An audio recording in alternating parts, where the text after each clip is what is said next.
Well, good damn afternoon, Americans. Jericho Green here with you once again. But you know what, people? Before we get to the good parts, let's handle our business first, shall we?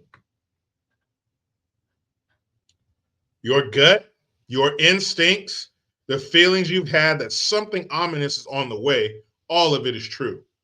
But what are you going to do about it now while you still have some control? Your first step is to go to my website, preparewithjericho.com. Your next step is to stock up on the multiple 1 week emergency food kits from My Patriot Supply. Priced at under $50, there's no better time to buy in bulk. My Patriot Supply is equipped to help you prepare. As the original Patriot company, they've helped over 2 million families ready themselves.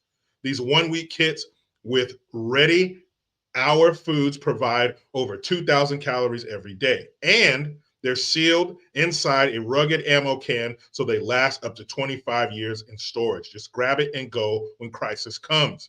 Get these kits for under $50 this week only at preparewithjericho.com. That is preparewithjericho.com. Com. Now, also make sure you get in the description section, hit the link to my new channel, Green's House, like, subscribe, and share. So since Trump came down the escalator in 2015, and especially after he got elected in 2016, his entire presidency, and especially in the beginning when he first got in there, we've heard it all. I'm going to leave the country when Trump, if he becomes president.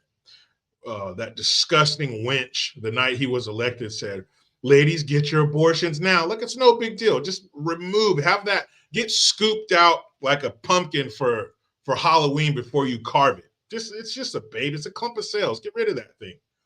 We're going to be in World War III. Remember when he called Kim Jong-un Rocket Man? World War III. He's going to destroy the world. He's going to destroy the economy. We're going to be in wars. He's Hitler. He's a racist. There's good people on both sides. We've heard all the crazy shit, but I don't think we've heard it all. This might take the taco.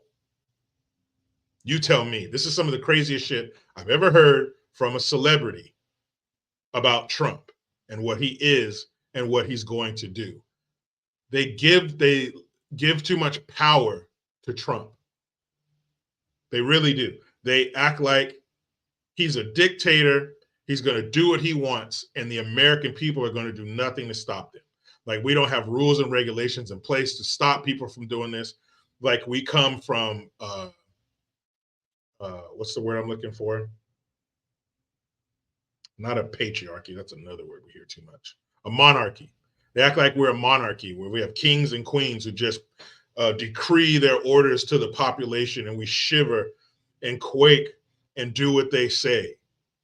This is America. It don't work that way. You can't just come in and get rid of laws and do whatever you want. He's not King Trump, but to them, he is. To them, he just comes in and just forget the laws, forget the people. I'm just going to do what I want to. And it has never been better personified than this cuckoo for Cocoa Puffs lady right here. You know, you hear TDS, Trump Derangement Syndrome. She's stage 5, forget 4. She's stage 5. You ever had the displeasure or the unfortunate circumstances of watching somebody die from an illness? I watched my dad die from cancer. My dad, big, he's like 225 pounds, around 6 foot. He always had big hands. My dad had big, rough hands. He always worked like you could strike a match on my dad's hands. Like, if we didn't have sandpaper, my dad would just rub his hand like that. He had like 60 grit skin on his palms. And then he got colon cancer, and I watched him wither away. The night before he died, let me go back a little bit. So he started losing weight. He was going through chemo. He lost his hair and he started losing weight. And the nurse brought, I remember the nurse showing up, and she had this big old bag of weed, big old bag of marijuana. And she wanted my dad to smoke it to give him an appetite because he didn't have one due to the chemo. And my dad refused it. He only smoked one time, I think when he was like 10 years old. He told me His dad caught him smoking, and then he locked him in their shed and made him smoke a whole pack of cigarettes. He never did it again. So my dad refused to do that. I remember my mom taking his food and throwing it in the blender and blending it up, and he had to drink it. And it was just, I remember just being grossed out as a kid, like, ew, I remember one time it was like chicken and rice and something else. And my mom just threw it all in the blender and blended it up into a shake, and my dad drank it. So I watched my dad go from that big man that I always saw as a hero in my life, and he withered away to 105 pounds. And I was 15 years old. And I remember, I think my mom, now that I look back on it, I think my mom knew that he was going to die, because normally when I would go to a friend's house and spend the night, and it was a very short list, I would ask. You know how it is as a kid, getting the courage to ask your parents. You ask. No, you ask. All right, I'm going to go ask. So you're waiting for the right moment, to go ask them if you could do something. So I would usually ask to spend the night. But this time my mom said, why don't you go spend the night at David's house and, hang out with your friends? Because I was, helping her. That's another thing. I remember my dad, we had 10 and a half acres. So my dad was always doing stuff. He's feeding the pigs and doing this and that, and working on cars and going here and there. And so I took over some of those roles. I started taking care of the animals. And then slowly but surely, we got rid of the animals because my dad's immune system was so depleted that he couldn't be around the animal waste and the dander and all that stuff. And I remember my dad got to a point where he couldn't do it anymore. So he would sit on a stool in the garage or in the backyard, and he would tell me how to do it. Like I didn't know how, but still, that was his way of still being connected to work. My dad always worked. And even though he's retired, he was always doing something. So he would sit out there as long as he could and tell me, do it this way and do it that way. And I would do it. I would, I would act like, I still needed his direction. So it got to that point, and then pretty soon it got to the point where he was bedridden. He couldn't get out of bed. And so the night before he died, my mom said, well, why don't you go over to David's house and spend some time with your friends and, be a kid. So my mom was going to change the bedding, and we had one of those hospital beds in their room, which are really cool. I wish I could have kept it. The thing where, it raises up and like sits you up in bed and stuff. But she needed me to take him out of bed. So I picked my dad up, 105 pounds. I picked him up, and I remember he was so light in my arms. And I picked him up and I moved him to the couch, and I helped my mom change the sheets. And then I picked him up and put him back in bed. And I kind of knew, something was going to happen too, because something just told me, tell your dad, not so much say goodbye to him, but just tell him how much you appreciate what he did for you. Tell him that you love him. So I sat there, 15 years old, next to my dad. His breathing was weird. He was like staring off into space, looking at something that wasn't there. And he would talk to people and mention, people who had passed on, like he was talking to him or he could see him. So I remember sitting there telling my dad, I'm so glad that I had the presence of mind to do this so young. But I sat there and I told my dad, thank you for everything you did for me. Thank you for loving me. Thank you for teaching me. I love you. I appreciate everything you did for me. And I don't know whether he heard me or understood me, but I told him. So sure enough, like 4:00 that morning, I hear my friend's phone ring at his house, and his dad answers the phone, and, so on and so forth. Then begins the whole process of death. You know how it is. People start coming over to the house, blah, blah, blah. But we've all, unfortunately, or at least almost all of us, have watched somebody die. You've watched them wither away and succumb to their illness. And I think mentally that's what's happening to these people, especially this actress, Jennifer Lewis, that I'm about to show you. She's terminal. There's nothing. This is the part where the doctor would come in the room, lower his mask, and say, there's nothing more we can do for her, except make her comfortable. She's gone. She is fucking gone. Listen to what this woman says. She is truly nuttier than squirrel shit. If you had her standing next to a pile of squirrel shit, she is more nutty. Crazy. This isn't it. This isn't it. I don't think she's the worst. I think there are ones out there worse than her, but my goodness, check this crazy bitch out. And I know, well, I'll wait. I'll say that after.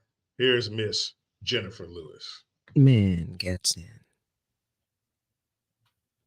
As soon as he takes the oath, he will have generals walk down the steps of the Capitol. He will take a hammer and break the glass where the Constitution is, and he will tear it up in our faces and say, now, I'm the king of the fucking world. You will bow down, bitches. He will punish everybody that didn't vote for him. Let me tell y'all how I know this shit. Mm. I know it because I know what mental illness looks like. You sure do. That mania is unstoppable.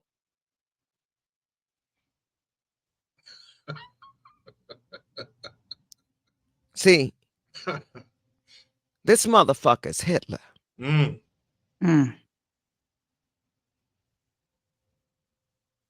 He didn't come to play.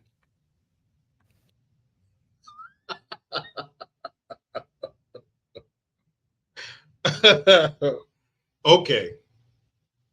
Now, I'm not even sure, to be honest with you, I'm not sure if she meant that literally or figuratively. But let's extend the benefit of the doubt to this nutcase. Now, there's only one kind of jacket she should be wearing, and it should be the kind where the sleeves are behind you and you can't get out. But let's just say she meant it figuratively. How is he going to tear? How is he just going to do what he wants?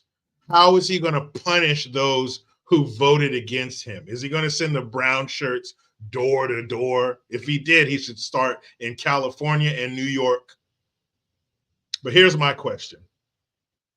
Why didn't he do that before?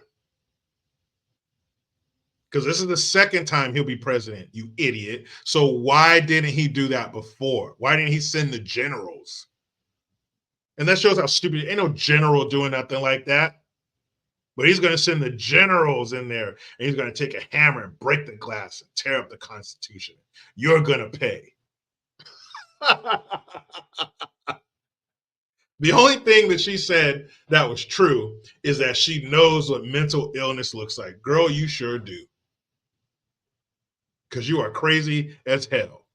Well, this is what they think. This is what we're up against, people.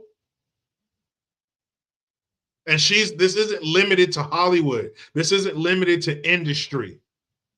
We're talking regular, everyday Americans with the ability to vote just like you believe this bullshit. He's Hitler?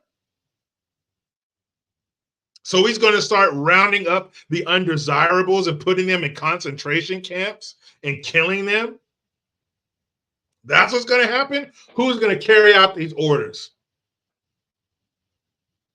Huh? Do you think the MAGA supporters are going to carry out these orders? But she believes it. I can tell you how I know this shit is real. I know what mental illness looks like. You sure do. You see mental illness every time you look in the mirror. And judging by your hair, you haven't looked in the mirror for a long time. One more time from the crazy bitch. If that man gets in, as soon as he takes the oath, he will have generals walk down the steps of the Capitol. He will take a hammer and break the glass where the Constitution is, and he will tear it up in our faces and say, now, listen to that idiot. I'm the king of the fucking world. You will bow down, bitches. He will punish everybody that didn't vote for him. Let me tell y'all how I know this shit. I know it because I know what mental illness looks like. That mania is unstoppable.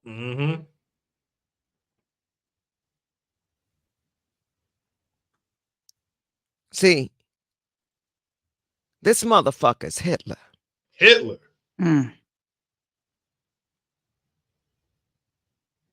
He didn't come to play.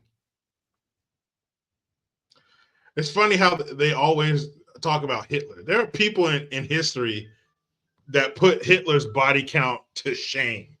They never bring him up. I don't know why they latch on to Hitler like that. Like he's the only terrible motherfucker in history.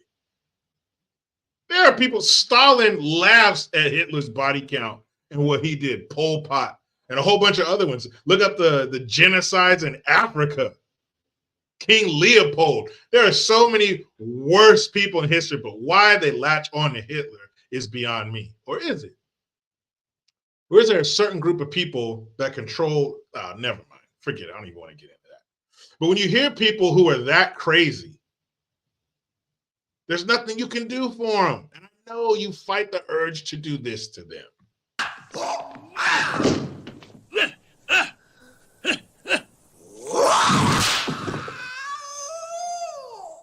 I know. When they say stupid shit like that, that's what you want to do. Or maybe something like this.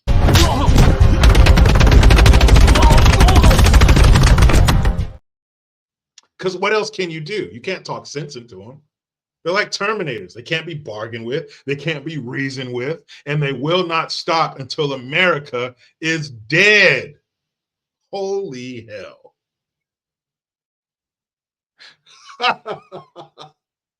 But you know how it goes. I try to be done with the left, but they just won't let me. Please subscribe. Hit that notification bell because every time it rings, a piece of shit lefty cries. Utilize the Linktree link.